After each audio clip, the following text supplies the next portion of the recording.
नमस्कार. मी भाऊ तोरसेकर. तुम्ही बघत आहात प्रतिपक्ष. मित्रांनो, परवा म्हणजे दिल्लीत जे काय चालू होतं आंदोलन आणि या निमित्ताने, आणि जो धुमाकूळ घातला जात होता आणि त्याच्या बातम्या वेगवेगळे पत्रकार आपापल्या ठरलेल्या अजेंड्यानुसार दाखवत होते. ते सगळेच्या सगळे त्या कॉक्रोच पार्टीच्या समर्थनासाठी बोलत असले तरी मनापासून त्यातला फोलपणा त्यांनाही जाणवत होता. आणि अशापैकी एका पत्रकाराने काहीशा भयभीत अवस्थेमध्ये मला फोन करून विचारलं की आंदोलनाचं पुढे काय होणार आहे. धर्मेंद्र प्रधान राजीनामा देण्याची शक्यता दिसत नाही, किंवा या आंदोलनाकडे ढुंकून बघायला जर मोदी सरकार तयार नसेल तर या सगळ्या मोदी विरोधी राजकारणात सगळ्याच विरोधी पक्षांचा बळी जाणार आहे का. तेव्हा मी त्याला दिलेलं उत्तर जे होतं तोच माझा आजचा विषय आहे.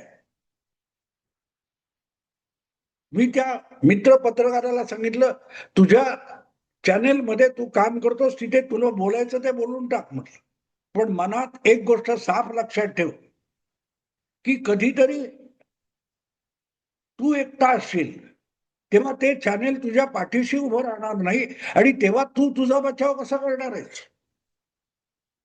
त्याला पटकन कळलं नाही. त्याला म्हटलं, एक लक्षात ठेव, तुझ्या चॅनेलचा मालक, ते मॅनेजमेंट वगैरे काय ती गोष्ट सोडून दे. मुद्दा इतकाच आहे की लोकांना त्या टीव्हीच्या स्क्रीनवर किंवा बातम्यांमध्ये दिसणारा चेहरा तुझा आहे. लोक रस्त्यावर फिरताना तुला ओळखतात, आणि त्यामुळे या सगळ्या पाखंड आणि थोतांडामुळे जनतेचा राग तयार होतो. तो राग तुझ्या मॅनेजमेंट पर्यंत पोहोचणार नाही, पण त्या जनतेच्या क्षोभाचा, रागाचा हात तुझ्यापर्यंत नक्की पोहोचतो. आणि म्हटलं, याचं उदाहरण तुला पाहिजे असेल तर सध्या बंगालमध्ये काय चाललंय ते बघ. 2.5 महिन्यापेक्षा अधिक काळ होऊन गेलाय. 4 मे 2026 बंगाल विधानसभेच्या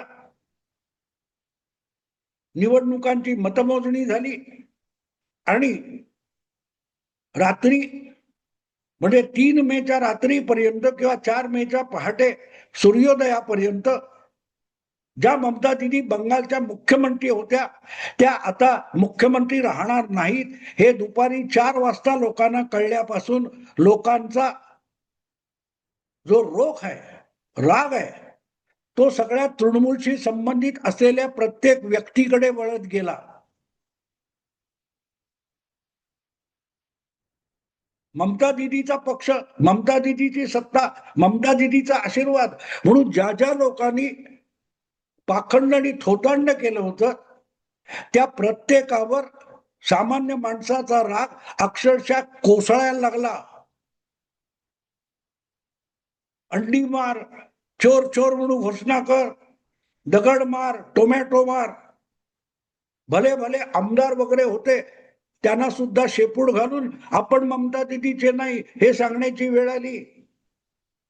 ममता दिदीचे नवे निवडून आलेले 80 आमदार आणि लोकसभेतल्या 28 पैकी काय 20-22 खासदार हे ममता दिदीला सोडून, ममता दिदीला झिडकारून वेगळे झाले. त्याचं कारण त्यांना भाजपने लालूच वगैरे दाखवली असं काही नाही. ती लालूच दाखवायची गरजच नव्हती. या लोकांना आजपर्यंत 15 वर्ष ममता दिदीने ज्या प्रकारे हुकुमशाही राबवली होती आणि इतक्या दहशतीखाली आम जनतेला ठेवलं होतं, त्या जनतेच्या आत धुमसणारा गुस्सा बाहेर आला होता, राग बाहेर आला होता. आणि दिसेल तिथे तुम्हाला सांगतो, ते खासदार वगैरे फुटण्याच्या आधी 3ऱ्या का 4थ्या दिवसाची गोष्ट आहे. इंडिगो किंवा कुठच्या तरी कंपनीच्या विमानाने महुआ मोहित्रा ही तोंडाळ ममता दिदीची लोकसभा सदस्य दिल्लीला यायला निघाली होती, आणि त्या विमानामध्ये तिने प्रवेश केल्याबरोबर 8-10 लोकांनी चोर चोर, तृणमूल चोर, टीएमसी चोर अशा घोषणा करून तिला तोंड लपवायला भाग पाडलं होतं. आमदार खासदार फुटले हा फार नंतरचा विषय. शुभेंदू सरकारच्या शपथविधीच्या आधी महुआ मोहित्राला विमान प्रवासात आपलं तोंड लपवावं लागलं होतं. तोंड दाबून मुक्क्याचा मार सहन करावा लागला. आणि मग बाकीचे किती कोण कोण, अगदी ममता दिदीच्या पुतण्या किंवा भाचा जो आहे अभिषेक बॅनर्जी, त्याची सुद्धा धिंड काढली गेली, हे विसरू नका म्हटलं. तर तो मित्र माझा म्हणाला, अरे आम्ही पत्रकार आहोत, आमचा काय संबंध. म्हटलं तुम्ही ज्यांची तळी उचलून धरलेली आहे ना, तुम्ही बातमी देत नाही. म्हटलं तुम्ही फिरत होता, अगदी तू बंगालला जाऊन आलास. बंगाल की आम जनता मोकळ्या मनाने बोलत नाही, इतकी ममता दिदीची दहशत आहे. हे तू एकदा तरी सांगितलं का रे? का नाही सांगितलं? रोजच्या रोज देशामध्ये मोदी तानाशाह आहे, तानाशाह आहे, हुकुमशाह आहे. देशात हुकुमशाही चाललेली आहे म्हणून तुम्ही तुमच्या चॅनेलवर बोंबलता. आणि बंगालमध्ये सामान्य जनतेला ममता दिदी विरुद्ध चकार शब्द बोलण्याची हिंमत होत नाही. ही हुकुमशाही आहे. एक बाई, आपल्या मुलीवर बलात्कार झाला, सामूहिक बलात्कार झाला आणि तिची मर्डर झाली म्हणून दारोदारी फिरून मतं मागते. लोक तिच्या गळ्यात पडून बायका रडतात.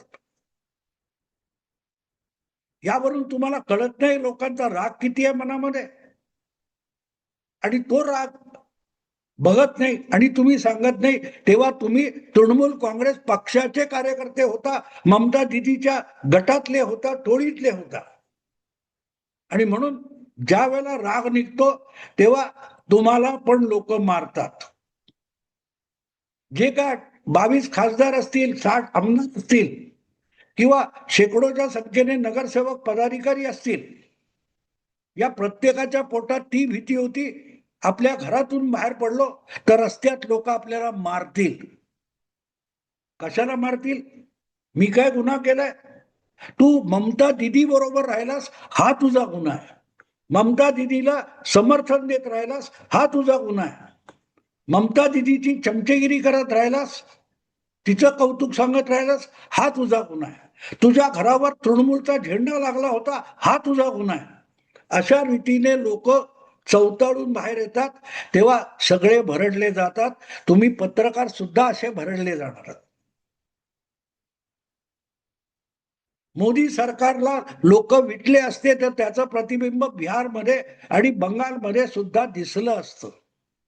ते दिसत नाही. याचा अर्थ सरळ आहे.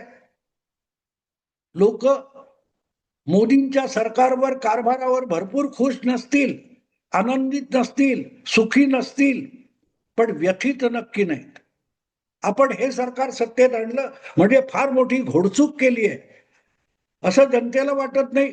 तोपर्यंत हे सरकार बदललं जात नसतं. मग ते बहुमतात असो किंवा अल्पमतात असो, प्रॉब्लेम आहेत, संकट अडचणी आहेत.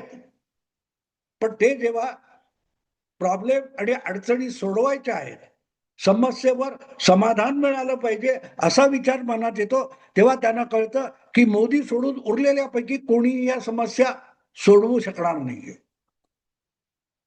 समाज संकटात असेल पण त्या संकटातून बाहेर काढू शकणारा राहुल गांधी असू शकत नाही, ममता असू शकत नाही. हे जेव्हा लक्षात येतं तेव्हा आहे त्यात बदल करू नये असंच लोकांना वाटत असतं. आणि हे सत्य दिसत असून न सांगता अराजकाकडे घेऊन जायला निघालेल्या नेत्यांची तळी तुम्ही उचलून धरता, तेव्हा लोकांना कळतं की आहे ते टिकवण्यासाठी आधी असल्या बडबडणाऱ्याचा, पत्रकाराचा असो किंवा कार्यकर्त्याचा असो, आधी बंदोबस्त केला पाहिजे.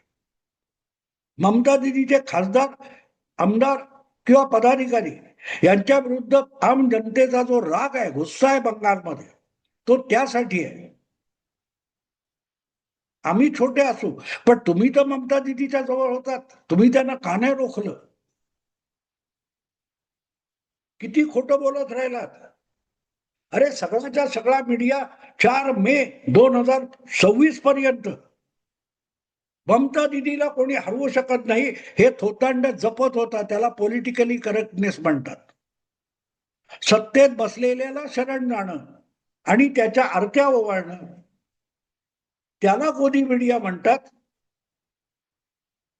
पण त्याला गोदी मीडिया अशी शिवीसारखा शब्द बनवून खरं बोलणं सुद्धा खोटं ठरवलं गेलंय. आणि तो राग आणखी काही दिवस जाऊ दे, थांबा, थोडं थांबा. जसं ममता दिदीच्या भडभुंजांना लोकांनी घरातून काढून काढून मारलं, नागडं करून मारलं, त्यांची धिंड काढली, तशी भारतातल्या अनेक नामवंत पत्रकारांची आपल्याला रस्त्यावरून धिंड निघालेली बघायला मिळेल. कारण सोपं आहे, कारण सरळ आहे. तुम्ही लोकांची दिशाभूल करत राहिला.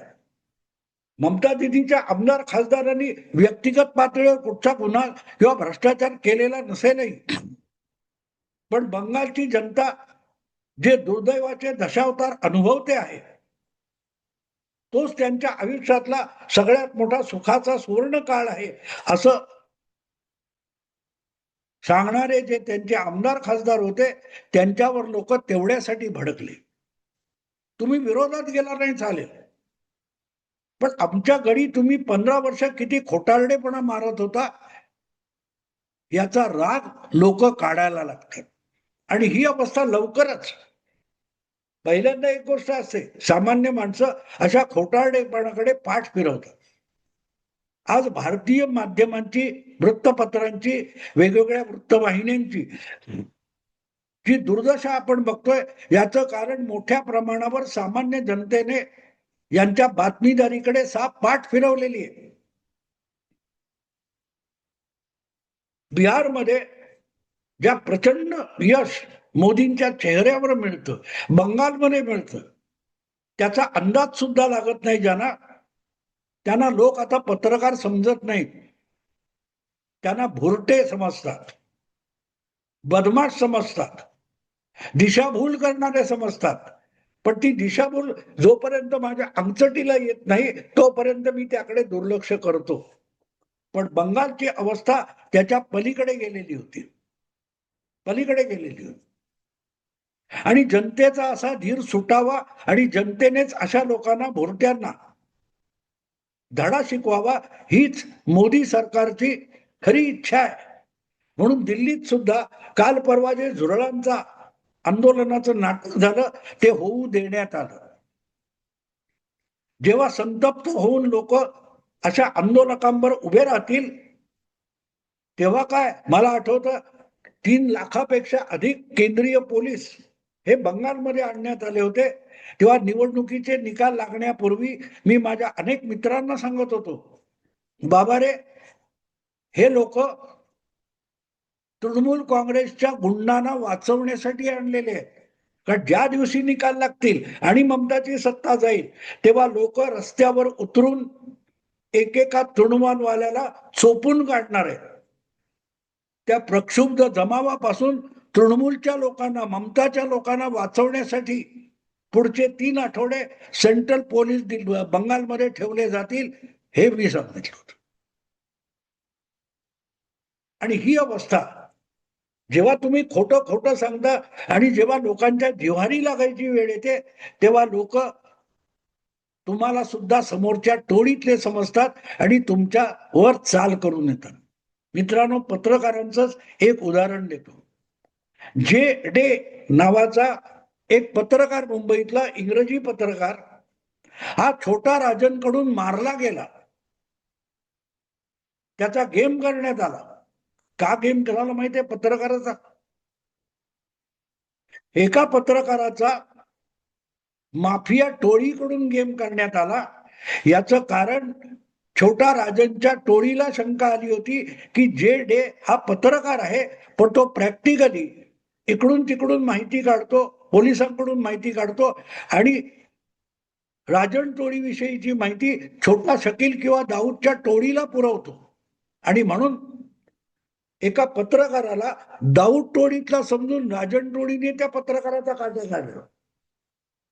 ज्या वेळेला पत्रकार म्हणून तुम्ही चुकीच्या राज्यकर्ते, चुकीचे राजकारणी यांचं समर्थन करून सामान्य माणसाची दिशाभूल करता, तेव्हा ती सामान्य माणसं तुम्हाला त्या राजकारण्याचा बगलबच्चा समजतात, हस्तक समजतात आणि वेळ येतो तेव्हा तो राजकारणी दूर राहतो, हल्ला तुमच्यावर होतो.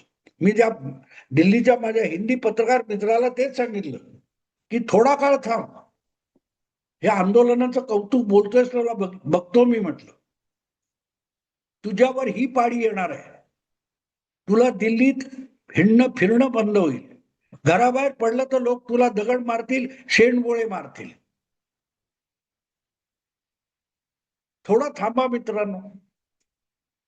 या सगळ्या अशा भोरट्या पत्रकारितेला लवकरच तृणमूल काँग्रेसच्या कार्यकर्त्यासारखी अंडा आणि टमाटर ट्रीटमेंट मिळाल्याशिवाय राहणार नाही, याविषयी माझ्या मनात तिळमात्र शंका नाही. आता थांबतो. आवडलं लाईक करा, शेअर करा आणि प्रतिपक्षाला सबस्क्राईब करा. नमस्कार.